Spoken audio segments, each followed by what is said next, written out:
अस्सलाम वालेकुम नाज़रीन, मैं हूं वसीम अली और आप देख रहे हैं Wasim Ali Fisher YouTube channel. नाज़रीन, आज के व्लॉग के अंदर दो तीन अहम खबरें हैं जिसके ऊपर आपसे डिस्कस करनी है। एक खबर तो यह है तरीके इंसाफ के लिए, जो कि बड़ी अच्छी खबर है कि उनका एक क्राउड पोलर किस्म का एक लीडर है, उसकी रिहाई के अहकामात लाहौर हाई कोर्ट ने जारी कर दिए। इसके ऊपर बात करेंगे। और जो दूसरी खबर है कि तरीके इंसाफ ने गुज़िश्ता रोज़ ऑनलाइन एक जलसा किया है। अब इस जलसे के अंदर भी एक बड़ा लोचा निकल आया है। पहले तो ग्राउंड के ऊपर तरीके इंसाफ को प्रॉब्लम्स थी, लेकिन अब सोशल मीडिया के ऊपर जो ऑनलाइन जलसा किया जा रहा है, तरीके इंसाफ ने पहला वर्चुअल जो जलसा किया था उसके हवाले से बात करेंगे कि वो कैसा जलसा रहा और उसके अंदर आप तरीके इंसाफ को नई कौन सी दुश्वारियां हैं, क्या पंगा ले लिया गया इन जलसों के साथ भी, इसके ऊपर बात करेंगे। और जो तीसरी खबर है, बड़ी हैरत अंगेज किस्म की खबर है कि फवाद चौधरी की एहलिया को क्यों गिरफ्तार किया जा रहा था। पुलिस पहुंच चुकी थी और फिर फवाद चौधरी की एहलिया ने वीडियो पैगाम किया जारी किया। इसके ऊपर आपके साथ डिस्कस करते हैं, लेकिन उससे पहले मेरी आपसे होगी गुजारिश कि अगर आपने अभी तक हमारे चैनल को सब्सक्राइब नहीं किया तो काइंडली अभी हमारे चैनल को सब्सक्राइब कर लीजिए, बेल आइकन को प्रेस करना मत भूलिएगा।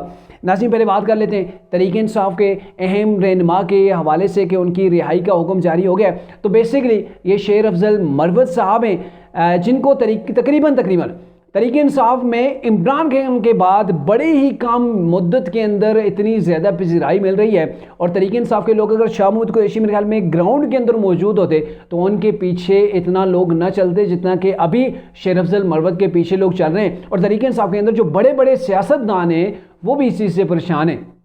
चाहे वो वकला हैं चाहे तो वो सियासतदान हैं, तो वो इसी से परेशान हैं, खाइफ हैं कि ये चंद दिनों के अंदर जो शख्स आया, चंद मात्र इमरान के साथ चला और आप देखते ही देखते कहाँ से कहाँ पहुँच गए। बेसिकली तरीके इंसाफ का जो क्राउड है, जो तरीके इंसाफ के वर्कर्स हैं, उनको ऐसा लीडर चाहिए जो इमरान का मुतबादिल हो। और शाह महमूद कुरैशी जैसे जो सियासतदान हैं, फामुत तफहीम वाले सियासतदान हैं, उनको तरीके इंसाफ के जो वर्कर्स हैं वो नहीं पसंद करते। अब तरीके इंसाफ के वर्कर्स ही मैं आपको पसंद बताता हूँ, उनकी चॉइस क्या है। उनकी चॉइस ये है कि उनका लीडर वो जो आंखों में आंखें डाल के बात करने वाला हो, जो दूसरे को तड़ी लगाने में ज़रा दिक्कत महसूस ना करे, वो लंबी लंबी छड़ने वाला बेशक हो, लेकिन ये है कि वो जलसे के अंदर जाए, जहाँ पर भी खिताब करे तो दूसरों को मिर्चें लगा दे, यानी कि ऐसी स्पीच करे चाहे उसके अंदर फैक्ट्स हैं, कोई हकाइक बताए जा रहे हैं नहीं बताए जा रहे, लेकिन इतनी लंबी लंबी छड़े कि किसी को अपने से आगे ना होने दे, हर एक को खाइफ रखे, हर एक के ऊपर खौफ बनाए रखे, हर एक को तड़ियाँ लगाए। और ऐसी चीज़ें जो है वो बातें करने वालों को तरीके इंसाफ के लोग जो है वो पसंद करते हैं। भले मैच्योर जो पॉलिटिक्स है पाकिस्तान की वो इस चीज़ को सपोर्ट नहीं करती है, ना ही पसंद करती है, लेकिन इमरान की वो लंबी लंबी छड़ना, वो दूसरों को धमकियाँ देना, फैक्ट्स कुछ हैं फिगर कुछ भी है, लेकिन जिसे कहते हैं ना गिट्टे जोड़ के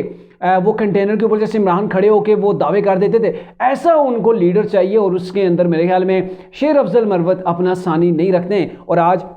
उनकी रिहाई का हुक्म है। आज से कुछ रोज़ कबल ही 3 MPO के तहत जो वो उन्हें गिरफ्तार किया गया था। फिर लाहौर हाई कोर्ट के अंदर उनके खिलाफ उनकी गिरफ्तारी के खिलाफ पिटीशन दायर हो गई थी और आज लाहौर हाई कोर्ट ने उनकी रिहाई का हुक्म दिया है। बेसिकली ये कोर्ट लखपत के अंदर जेल के अंदर गए थे और 3 MPO का इतना लंबा चौड़ा मामला नहीं होता है, इसके अंदर कोई ज़्यादा अरसे तक आप किसी को जेल के अंदर नहीं रख सकते। ये अलग बात है कि परवेज़ इलाही को 3 MPO के तहत मेरे ख्याल में कई माह जो है वो ज़ेर हिरासत रखा गया थी 3 MPO के तहत, कभी एक तरफ से निकलते दूसरी तरफ में उन्हें डाल दिया जाता था। तो लेकिन ये है कि इनकी रिहाई का जो है वो हुक्म जारी हो गया और ये डिप्टी कमिश्नर ने इनके खिलाफ जो है वो 3 MPO के तहत इनके वारंट जो है वो जारी करवाए थे। और ये शेर अफजल मरवत KPK के अंदर जब हालात इतने टाइट थे तो KPK के अंदर जाके इन्होंने कन्वेंशंस किए हैं। तो फिर जब इन्होंने कन्वेंशंस का दायरा इख्तियार बढ़ाया तो इनको 3 MPO के तहत, यानी कि ये अमन अमान की जो सूरत हाल है उसको कहीं बिगाड़ ना दें, हाथ में ना ले लें, तो इसलिए इन्हें जो है वो इस चीज़ के पेश नज़र इन्हें गिरफ्तार किया गया था। और आप तरीके इंसाफ चूँकि आपको पता है कि वो तो ऑनलाइन जलसों के ऊपर आ गई है, लेकिन उसके अंदर भी बड़ा लोचा आ गया। एक लोचा नहीं है, कई लोचे हैं, बल्कि 2 बड़े लोचे हैं जो आपके साथ डिस्कस करूँगा। पहले तो खबर ये है कि तरीके इंसाफ ने जो ये वर्चुअल जो जलसा किया है, नो डाउट कि इसके अंदर क्राउड उन्होंने जमा कर लिया था, क्योंकि इस क्राउड के अंदर लाजमी नहीं है कि आप वोटर हैं, आपके हाथ में मोबाइल होना चाहिए, आपके मोबाइल के अंदर इंटरनेट कनेक्शन होना चाहिए, और लाजमी नहीं है कि आप पाकिस्तान के अंदर हो, आप दुनिया के किसी मुल्क के अंदर भी बैठे हैं, भले आपने पाकिस्तान 10 साल भी नहीं आना हो, पाकिस्तान के अंदर आपने आके वोट नहीं देना हो, आपका कोई लेना देना नहीं हो, लेकिन आप वहां पे दे सकते हैं। और यहाँ पे वेवरशिप को मैंने गुज़श्ता व्लॉग के अंदर भी बताया था, वेवरशिप को टारगेट किया जाएगा कि ये देखें इतने कप्तान के खिलाड़ी जो है वो एक जलसा किया है, तो इतने कप्तान के खिलाड़ी जो है वो ऑनलाइन उन्होंने देखा है, आप जलसों के ऊपर ग्राउंड के अंदर पाबंदी लगा रहे हैं, हमने ऑनलाइन आके जो है वो मामला चलानी। और वैसे भी यही तरीके इंसाफ सोशल मीडिया के मामले के अंदर काफ़ी आगे है। सियासत ये चीज़ मानना पड़ेगी, दीगर जितनी भी जमातें हैं उनकी निस्बत तरीके इंसाफ का जो सोशल मीडिया है वो काफ़ी डेवलप है। ये अलग बात है कि वो पेड है, उनको कहाँ कहाँ से फंडिंग मिलती है, ये एक लंबा टॉपिक है और इसके अंदर तो कुछ हैरान कुन किस्म के इंकशाफात तरीके इंसाफ के अंदर से भी आए हैं। फयाज हसन चौहान गुज़श्ता रात मेरे ख्याल में न्यूज़ के ऊपर थे, वहाँ पर वो ये कह रहे थे कि तरीके इंसाफ के ये जो व्लॉगर्स हैं, जो सोशल मीडिया एक्टिविस्ट हैं, जो पोस्टें वगैरह लगाई जाती हैं, तो इसका उन्होंने इसराइल का भी नाम लिया, इंडिया से और इसराइल से भी ये अकाउंट जो वो तरीके इंसाफ के आग के अंदर चल रहे होते हैं, वहाँ से प्रोपेगेंडा किया जा रहा होता है। तो ये फंडिंग भी कहाँ कहाँ से आ रही होती है, ये आप सब जो वही चीज़ को आसानी के साथ समझ सकते हैं कि तरीके इंसाफ का सोशल मीडिया क्यों इतना मजबूत है। एक तो यह ना कि PK के अंदर उनको बाकायदा 35 हज़ार 25 हज़ार जो है वो तनख्वाहें दी जा रही थी, लेकिन इसके अलावा उनको फंडिंग भी हो रही है, कहाँ कहाँ से हो रही है, ये इदारे जो है वो आपको बेहतर अंदाज के अंदर सारी चीज़ें जो है वो बता सकते हैं। लेकिन लोचा क्या पड़ गया, जलसा तो इन्होंने कर लिया, कामयाब है, चाहे उसके अंदर 500 आदमी था, 5 लाख आदमी था, 10 लाख था, जो भी था। तरीके इंसाफ का ये क्लेम है कि 5 लाख आदमियों ने जलसे को जो है वो देखा है। तरीके इंसाफ के सोशल मीडिया जो हेड ने उनकी जो मुताबिक जो है वो 5 लाख लोगों ने जलसा देखा है। लेकिन यहाँ पे गेम डालने वालों ने बड़ी गेम डाल दी है, आपने ऑनलाइन जलसा करना है, उसके लिए ज़रूरी है कि इंटरनेट कनेक्शन चलना चाहिए। तो यहाँ पे पाकिस्तान के अंदर क्या हुआ, मुख्तलिफ शहरों के अंदर मुकम्मल तो इंटरनेट शटडाउन नहीं हुआ, बट कुछ एप्लीकेशन थी जैसे यूट्यूब है, ट्विटर है, इंस्टाग्राम है, उनका लिंक जो है वो काफ़ी हद तक डाउन था। तो कुछ शहरों के अंदर ये प्रॉब्लम जो है वो फेस की जा रही थी, कुछ शहरों के अंदर ऐसे मामला नहीं थे, बट यह है कि उसका बड़ा असर पड़ता है। अब आपने जाके अगर तरीके इंसाफ का कोई ऐसा बयानिया डेवलप करना है जो इदारों के साथ टकराव की पॉलिसी रखता है, या फिर आप कुछ ऐसा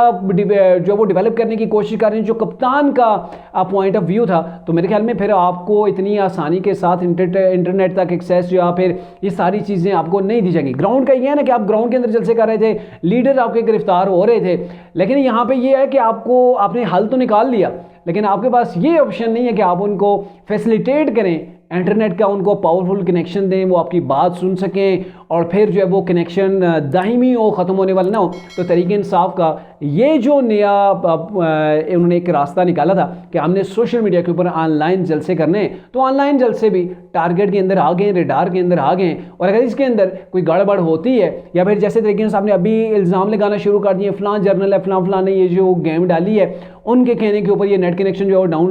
डाउन हो गया। अगर ऐसा कुछ है तो फिर अगर ये आप ऐसा कहते हैं तो मेरे ख्याल में आने वाले दिनों के अंदर आपको मज़ीद परेशानी का जो वो सामना करना पड़ सकता है। अब आते हैं जी अपनी तीसरी खबर के ऊपर। हिबा फवाद चौधरी के मुताबिक कि उन्हें अरेस्ट करने जा रहे थे, उन्होंने एक हिबा फवाद चौधरी ने गुज़श्ता रोज़ यानी कि आज से 2 रोज़ कबल तकरीबन उनके मुताबिक उन्होंने जो वीडियो पैगाम आज जारी किया ना, उसके अंदर ये कहा कि 2 रोज़ कबल मैंने अपने ट्विटर हैंडल से ये ऐलान किया था कि फवाद साहब की जो इलेक्शन कैंपेन है वो मैं चलाऊंगी, यानी कि इलेक्शन फवाद चौधरी ही लड़ेगा, उनकी कैंपेन उनकी अहलिया चलाएंगी। और उसके बाद उन्होंने कहा जी आज मैंने प्रेस क्लब के अंदर जाके प्रेस कॉन्फ्रेंस करनी थी, और जैसे ही आज प्रेस क्लब के अंदर वहाँ पे मैं पहुंची तो वहाँ पे प्रेस क्लब को ताला लगा हुआ था और वहाँ पे जो फवाद साहब के बैनर्स लगे हुए थे वो वहाँ से उखाड़ दिए गए थे। तो वहाँ पे मैंने देखा वहाँ पे पुलिस मौजूद थी जो मुझे अरेस्ट करने के लिए आई थी, क्योंकि जो प्रेस क्लब का सदर था उसका जो नाम बताया गया है शहबाज भट्ट, उसने ये सारा कुछ किया। और ये किया किसके कहने के ऊपर, किसी मतलब गवर्नमेंट के कहने के ऊपर नहीं हुआ है, ना ही निगरान गवर्नमेंट ने किया है, ना ही नून लीग या पीपल्स पार्टी ने किया है, बल्कि हिबा फवाद के मुताबिक ये फवाद चौधरी के अपने भाइयों ने ये गेम डलवाई है कि उन्होंने प्रेस क्लब को ताले लगवा दिए, वहाँ से फवाद चौधरी के बैनर उठा के जो वो फेंकवा दिए, और साथ में मेरे खिलाफ सदर प्रेस क्लब की जानिब से एक पिटीशन, एक दरख्वास्त भी पुलिस को दी गई, जिसकी वजह से वहाँ पे पुलिस की नफरी भी पहुँच गई थी मुझे गिरफ्तार करने के लिए। लेकिन इसके बावजूद मैंने प्रेस कॉन्फ्रेंस की पुरअमन अंदाज के अंदर की, जिसके अंदर मैंने सवाल उठाया कि क्यों प्रेस क्लब को ताले लगाए गए, क्यों यहाँ से फवाद चौधरी के बैनर जो वो हटा दिए गए। मैं खातून हूँ और कोई भी शहरी है वो प्रेस क्लब के अंदर जाके अगर उसका कोई दुखड़ा है, उसको कोई प्रॉब्लम है, वो अगर वहाँ पे कोई जाके बात करना चाहता है तो उसके लिए प्रेस क्लब के तो दरवाजे खुले होते हैं। तो यहाँ पे क्यों ताले लगाए गए, इसके ऊपर मुझे साफियों ने बताया कि ये उन्होंने कुछ नाम लिए जो कि फवाद चौधरी की फैमिली के हैं, कि फैमिली के कुछ वडेरे हैं, उनके कहने के ऊपर ये सारी गेम डाली गई है। और हिबा फवाद ने आज से कुछ रोज़ कबल भी यही कहा था कि फवाद चौधरी की पेशी हो रही है, मुझे बताया नहीं जा रहा, ये सारी गेम जो अभी तक जेल के अंदर है तो इसके पीछे भी फवाद चौधरी के अपने भाई हैं। और उस वक्त ये टाकरा सामने आया था कि ये जो उनके भाई हैं वो इलेक्शन लड़ना चाहती हैं। हिबा फवाद, चूंकि फवाद चौधरी जेल के अंदर हैं तो उस वक्त ये तासर सामने आया था कि हिबा फवाद जो वो इलेक्शन लड़ना चाहती है, लेकिन इन्होंने क्लियर कर दिया कि इलेक्शन मैं नहीं, फवाद चौधरी लड़ेगा, मैं उसकी कंपेन करूंगी और जहां तक भी मुमकिन हुआ मैं कंपेन करूंगी, मैं डरने वाली नहीं।